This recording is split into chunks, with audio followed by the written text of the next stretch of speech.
ಎಲ್ಲರಿಗೂ ನಮಸ್ಕಾರ. ನಾನು ಈಗ ಜಮಖಂಡಿ ತಾಲೂಕ ಸಾವಳಗಿ ಕನ್ನೋಳಿ ಗ್ರಾಮದ ಸೀಮೆಯಲ್ಲಿದ್ದೀನಿ. ಈ ತೋಟ ಯಲ್ಲಪ್ಪ ಪಡಸಲಿಗೆ ಅನ್ನುವ ಹಿರಿಯ ರೈತರು, ಅವರ ಸುಪುತ್ರ ಆದಂತ ಹನುಮಂತ ಪಡಸಲಿಗೆ ಹಾಗೂ ಮಡ್ಯಪ್ಪ ಪಡಸಲಿಗೆ ಅವರು ತಮ್ಮ 5 ಎಕರೆ ಜಮೀನಿನಲ್ಲಿ ದಾಳಂಬೆಯನ್ನ ಈ ಕಳೆದ 2 ವರ್ಷದ ಹಿಂದೆ ನಾಟಿ ಮಾಡಿದ್ರು. ಈಗ ಏನಾಗಿದೆಪ್ಪ ಅಂತಂದ್ರ ಮಹೇಶ್ ತಾಡ್ ಸರ್ ಅಂದ್ರೆ ಯಕಲೇಶ್ಪುರ್ ಮಹಾರಾಷ್ಟ್ರ ಪಂಡ್ರಾಪುರ ಹತ್ರ ಬರ್ತೈತಿ. ಅದು ಅವ್ರಿಗೆ ಇದನ್ನ ಮೇಂಟೈನ್ ಮಾಡಕ್ ಕೊಟ್ಟಾರ. ಅದ್ ಕೊಟ್ಟ ನಂತರ ಈ ಪಡೆದಾಗ ರೂಟ್ ಡೆವಲಪ್ಮೆಂಟ್, ಈ ಸ್ಟೆಮ್ ಬೆರೋ ಆಗೋದಾಗ್ಲಿ, ಸನ್ಬರ್ನ, ಮೋತಿ ಹುಳ ಯಾವುದೇ ತೊಂದರೆ ಇಲ್ಲ, ಎಲ್ಲಾ ಚೆನ್ನಾಗಿ ಬೆಳೆದೈತಿ. ಈಗ ನಂದು 6 ಎಕರೆ ದಾಳಂಬೆ ಇತ್ತು ಯಾವಾಗ 4-5 ವರ್ಷದ ಹಿಂದ. ಸಾವಳಗಿ ಏರಿಯಾದಾಗ 90% ಎಲ್ಲಾರ್ದು ದಾಳಂಬೆ ಇತ್ತು.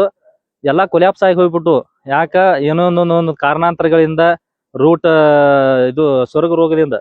ಆದ್ರ ಅದಕ್ಕಿಂತ ಮುಂಚೆ ನಮಗೆ ಮಹೇಶ್ ತಾಡ್ ಸರ್ ಸಿಕ್ಕಿದ್ರಂದ್ರ ಇದ ನಮಗ ಎಲ್ಲಾ ದಾಳಂಬಿ ಉಳ್ಕೋತಿದ್ವು ಅಂತ ಅನಸ್ತೈತಿ. ಈಗ ನಾ ಈ ಪಡ ನೋಡುದ್ರಿಂದ, ಆ ಮಹೇಶ್ ತಾಡ್ ಸರ್ ಹೇಳುವ ಒಂದ ಮಾಹಿತಿ ನೋಡುದ್ರಿಂದ ನನಗೂ ವಾಪಸ್ ಮತ್ತೆ ದಾಳಂಬಿ ಹಾಕ್ಬೇಕಂತ ಕಿಸಿಂದ ನನ್ನ ತಲೆಯಾಗ ಬರ್ಲಾದೈತಿ. ಆ ತಲೆಯಾಗ ಅಷ್ಟ ಅಲ್ಲ, ನಾನು ಒಂದು ತಿಂಗಳದಾಗ ನಾಟಿ ಮಾಡ್ತನು. ಎಲ್ಲಾ ವಿಶೇಷವಾಗಿ ರೈತರಿಗೆ ಒಂದ್ ಮಾಹಿತಿ ಏನಪ್ಪಾ ಅಂತಂದ್ರ, ನಾವು ದಾಳಂಬಿ ಹಚ್ಚಿದ ನಂತರ ಅಥವಾ ಅದನ್ನ ಕಾಯಿ ಹಿಡಿಯೋದ್ ಮುಂಚೆನೆ 4 ತಿಂಗಳ ಮುಂಚೆನೆ ಈ ಮೇಸ್ತ್ರಿ ಕೊಡ್ಬೇಕು ಮಹೇಶ್ ತಾಡ್ ಸರ್ಗ. ಅವ್ರು ಕೊಟ್ರಂದ್ರ ಅವ್ರು ಎಲ್ಲಾ ಅದನ್ನ ಗಿಡ ರೆಡಿ ಮಾಡ್ಕೋತ, ಎಲ್ಲಾ ನೆಲ ರೆಡಿ ಮಾಡ್ಕೋತ ರೋಗ ನಿರೋಧಕ ಶಕ್ತಿಯನ್ನ ಹೆಚ್ಚು ಮಾಡ್ತಾರ ಅವ್ರ ಗಿಡದಾಗ. ರೋಗ ನಿರೋಧಕ ಶಕ್ತಿ ಹೆಚ್ಚ ಆತಂದ್ರ ನಮಗ ಬೇಕಾದಂಗ ಕಾಯಿ ಸೆಟ್ಟಿಂಗ್ ಆಕತಿ, ನಮಗ ಕಲರ್ ಬರ್ತೈತಿ, ಶೈನಿಂಗು ಆಕತಿ, ಎಲ್ಲಾ ಆಕತಿ. ಈಗ ನೋಡ್ಬೇಕು, ಒಂದ್ ಗಿಡದಾಗ 25ರಿಂದ 30 kg ಐತಿ ಒಂದ್ ಇದ್ರೊಳಗ. ಎಲ್ಲಾ 300, 200, 200, 300, 300 ಗ್ರಾಮ್ ಪ್ರತಿ ಒಂದ್ ಕಾಯಿ ತೂಗ್ತೈತಿ. ಹಂಗಿದ್ದಾಗ ಇದು ಕಾಯಿ ಒಂದ್ ಗಿಡದಾಗ ಎಷ್ಟಂದ್ರ ಒಂದ್ ಇಲ್ಲಂದ್ರ 50ರಿಂದ 60 ಟನ್ ಮಾಲ್ ಹೊಂಟೈತಿ 5 ಎಕರೆದಾಗ. ಇದ್ರ ರೇಟ್ ಏನೈತಿ ಅದ್ ನೀವ ನೋಡ್ಕೊರಿ, ಅದ್ ಎಷ್ಟ್ ಆಕತಿ ಅಂತ ಹೇಳ್ಕಿಸಿಂದ.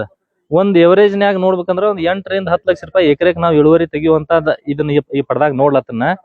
ಅದಕ್ಕಾಗಿ ಯಾರಾದ್ರೂ ಯುವ ರೈತರು ದಾಳಂಬಿ ಹಚ್ಚವ್ರ ಇದ್ರಂದ್ರ ಮಹೇಶ್ ತಾಡ್ ಸರ್ನ ಕಾಂಟ್ಯಾಕ್ಟ್ ಮಾಡ್ರಿ.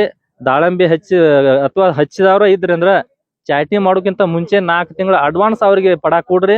ಹಿಂಗ ಆಕತಿ. ನಾನು ಪಡ ಹಚ್ಚೋದನು ಅವ್ರಿಗೆ ಕೊಡ್ತನು. ನನಗೆ ಪಡ ನೋಡಿ ಬಾಳ ಖುಷಿ ಆಗತೈತಿ. ಇದ್ರೊಳಗ ರೋಗ ನಿರೋಧಕ ಶಕ್ತಿ ಅವ್ರ ಅಡ್ವಾನ್ಸ್ ಎಲ್ಲಾ ಇದು ಮಾಡಿಬಿಟ್ಟಾರ. ಅದಕ್ಕಾಗಿ ಇಟ್ಟು ಚೆನ್ನಾಗಿ ಕಾಣತೈತಿ. ಉತ್ತಮ ಗುಣಮಟ್ಟದ ಗಿಡ ನನ್ ಕಾಣತೈತಿ. ಇದ ನಮ್ಮ ಎಲ್ಲಾ ರೈತರ ಪರವಾಗಿ ಮಹೇಶ್ ತಾಡ್ ಸರ್ಗೆ ಧನ್ಯವಾದಗಳು.